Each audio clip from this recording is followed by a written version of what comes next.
Hello' এতিয়া ৰাতি 10টা বাজিছে হা আৰু আজি মোৰ অফিচ নাছিলে বহুত শুই পেলাই এতিয়া উঠি পেলাই মানে বাহিৰত যাব আহিছোঁ। এতিয়া ৰাতি 10টা বাজিছে ইয়াতে, কিন্তু এনেকুৱা লাগি আছে যেন 5টা বাজিছে। আৰু আমাৰ অসমত গুৱাহাটী চিটিত ঠিক আছে 10টা বজাত ওলাবৰ কাৰণে ছোৱালী এজনীয়ে মই নাভাবোঁ যে সাহস কৰে।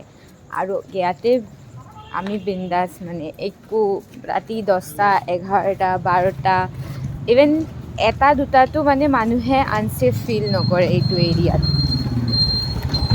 মানুহ অহা যোৱা কৰি থাকে, ডেলিভাৰী গাইজ যিবিলাকে ৰাস্তাইদি বাইক চলাই ঘূৰি ফুৰে, ডেলিভাৰী, তাৰপিছত উবাৰ ৰাইড, ৰেপিড' কিবা নহয় কিবা এনি টাইম ৰাস্তাটোত চলিয়ে আছে।